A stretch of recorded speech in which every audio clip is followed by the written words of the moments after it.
আমরা অলরেডি জেনে গিয়েছি যে জাভাস্ক্রিপ্টে কাকে স্ট্রিং বলে বা কোনগুলো স্ট্রিং সেগুলো আমরা জেনে গিয়েছি, এবং আমরা এও জানি যে একটা স্ট্রিং একটা ভ্যারিয়েবলের ভেতরে কিভাবে স্টোর করে রাখতে হয়।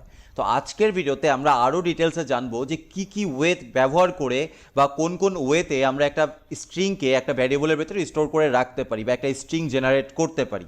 ওকে, তো অ্যাট ফার্স্ট আমরা একটা জেনারেল ভ্যারিয়েবলের ভেতরে একটা স্ট্রিংকে রাখার চেষ্টা করি। var str is equal to something, এটা একটা স্ট্রিং ডিক্লারেশন, অর্থাৎ একটা স্ট্রিং সামথিং, সেই স্ট্রিংটাকে আমরা str ভ্যারিয়েবলের ভেতরে স্টোর করে রাখলাম। এই যে সিস্টেমটা, এই সিস্টেমটাকে বলা হয় স্ট্রিং লিটারাল।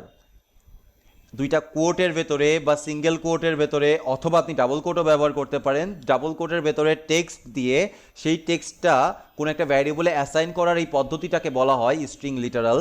আর এইটা হচ্ছে মূলত স্ট্রিংয়ের লিটারাল বা ওয়ে, যে ওয়েতে আমরা স্ট্রিংটাকে ডিফাইন করতে পারি। এটা একটা জেনারেল ওয়ে, তাই না? এই ওয়েতে তো আমরা অলরেডি কাজ করেছি এবং আমরা বুঝি যে এই ওয়েতে আমরা স্ট্রিং ডিফাইন করে একটা ভ্যারিয়েবলের ভিতরে স্টোর করে রাখতে পারি। আরও একটা ওয়ে আছে, সেই ওয়েতে আমরা স্ট্রিংকে ডিফাইন করে রাখতে পারি। সেটা কোন way? var str2 is equal to string, এবং এখানে আমরা হচ্ছে এই সামথিং কথাটা দিয়ে দিতে পারি। দুইটার মিনিং সেম, কোনো ডিফারেন্স নেই। এবার যদি আমরা কনসোল লগ করি, console.log str2, তাহলে দেখবো যে এটা আমাদের সঠিকভাবে স্ট্রিংটাই আউটপুট দিচ্ছে। আমি নোড, আমাদের কমান্ডটা হচ্ছে নোড, এটা আছে হচ্ছে চ্যাপ্টার 5 এর ভেতরে, আর ফাইলটার নাম হচ্ছে string.js। Something is wrong. ও আচ্ছা, সামনের এই কোডগুলো ঝামেলা করছে, এগুলো তো আসলে আইডেন্টিক্যাল কোনো কোড না, এবং রং ইরোর, এই জন্য আর কি ইরোরটা শো করেছে। সো ওই কোডগুলো আমি রিমুভ করে দিলাম, রিমুভ করে দিয়ে আবার রান করলাম। দেখেন যে এবার আমাদেরকে সামথিংটা আউটপুট দিচ্ছে। তাহলে এখন আপনি কোশ্চেন করতেই পারেন যে ভাইয়া এই সিস্টেমটাই তো সহজ, স্ট্রিং লিটারালটাই তো সহজ, তাহলে আমি এইটা কেন ব্যবহার করব? এটাকে বলা হয় স্ট্রিং কনস্ট্রাক্টর। তাহলে স্ট্রিং লিটারাল বাদ দিয়ে কেন আমি কনস্ট্রাক্টর ব্যবহার করব? অবশ্যই আমরা মোস্ট অফ দ্য কেস কী করবো, স্ট্রিং লিটারাল ব্যবহার করেই একটা ভ্যারিয়েবলের ভিতরে স্ট্রিং ডিফাইন করে রাখবো। বাট কিছু কিছু ক্ষেত্র আছে যেসব ক্ষেত্রে আমাদের স্ট্রিং কনস্ট্রাক্টরটা ব্যবহার করার প্রয়োজন পড়বে। যেমন সাপোজ আমাদের কাছে একটা ভ্যারিয়েবল আছে var n is equal to 10, এটা একটা নাম্বার, আমরা দেখতে পাচ্ছি এটা একটা নাম্বার। এই নাম্বারটাকে আমরা স্ট্রিং আকারে আরেকটা ভ্যারিয়েবলের ভিতরে স্টোর করতে চাচ্ছি। সেই ক্ষেত্রে আমরা কাজটা কিভাবে করতে পারি? var str is equal to 10, sorry n, এইভাবে যদি আমরা রাখি তাহলে কি n str এর ভেতরে কখনো নাম্বারটা থাকবে? console.log str, কখনো কি নাম্বার স্টোর হবে নাকি স্ট্রিং স্টোর হবে? কোনটা স্টোর হবে বলেন তো str এর ভেতরে? অবশ্যই সবসময়ের জন্য str এর ভেতরে নাম্বারটাই স্টোর হবে, কারণ এখানে তেমন কোনো কথা বলা হচ্ছে না যার মাধ্যমে আমরা বুঝতে পারবো যে n এর ভ্যারিয়েবলটা স্ট্রিংয়ে কনভার্ট করতে হবে, একটা নাম্বার থেকে একটা নাম্বারে কনভার্ট করতে হবে। সেই ক্ষেত্রে আমাদের কাছে অনেকগুলো সলিউশন আছে।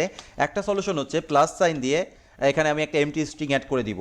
তাহলে কি হবে খেয়াল করে দেখেন, তাহলে এটা স্ট্রিংয়ে কনভার্ট হয়ে যাবে, কারণ যে কোনো স্ট্রিংয়ের সাথে যে কোনো নাম্বার যদি প্লাস সাইন দিয়ে কনক্যাট করা হয় তাহলে সেটা স্ট্রিংয়ে কনভার্ট হয়ে যায়। দ্যাটস ওয়াই এখানে আমরা স্ট্রিং পেয়ে যাচ্ছি। এটা একটা সলিউশন।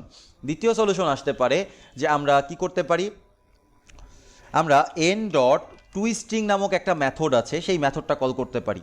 এই মেথডটা কল করলেও কি হবে, এটা স্ট্রিংয়ে কনভার্ট হয়ে যাবে। খেয়াল করে দেখেন এখানে এটাও স্ট্রিং হয়ে গেছে। তো এই দুইটা ওয়ে তো আছেই, এর বাদেও অনেক সময় আমরা ইচ্ছা করলে কনস্ট্রাক্টর ব্যবহার করে ডিরেক্টলি একটা নাম্বারকে বা যে কোনো টাইপের ডেটাকে স্ট্রিংয়ে কনভার্ট করতে পারি। সাপোজ স্ট্রিং কল করলাম এবং এই প্যারেন্থিসিসের ভেতরে আমি এনটাকে প্রোভাইড করে দিলাম যে স্ট্রিং কনস্ট্রাক্ট করো ফ্রম এই নাম্বার বা ফ্রম এই ভ্যারিয়েবল, ফ্রম এই বুলিয়ান ডেটা, যে কোনো কিছু হতে পারে, সেখান থেকে স্ট্রিংটা কনস্ট্রাক্ট করো। এবং এখানে আমরা যদি এবার রান করি তাহলে দেখব যে 10 চলে এসছে।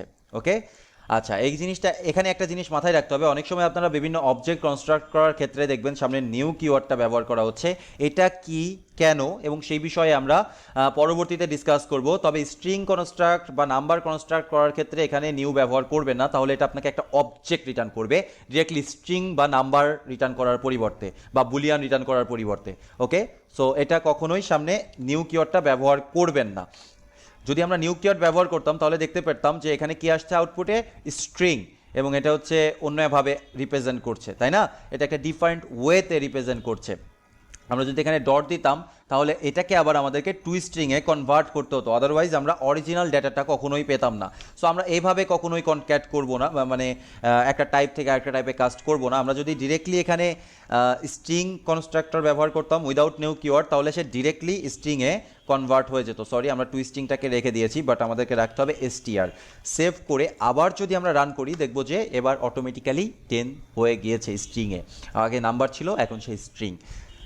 এই হচ্ছে মেইনলি কনস্ট্রাক্টর এবং লিটারালের তফাৎ। তবে আগেও বলেছি আবার বলছি, আমরা মোস্ট অফ দ্য টাইম কি ব্যবহার করব, লিটারাল ব্যবহার করব। কিছু কিছু সিচুয়েশনে আমাদের স্ট্রিং কনস্ট্রাক্টর ব্যবহার করার প্রয়োজন হতে পারে এবং অ্যাজ এ জাভাস্ক্রিপ্ট ডেভেলপার আপনার এটা জানা থাকা জরুরি। দ্যাটস ওয়াই আমরা এই বিষয়টা আপনাদের সাথে আলোচনা করলাম।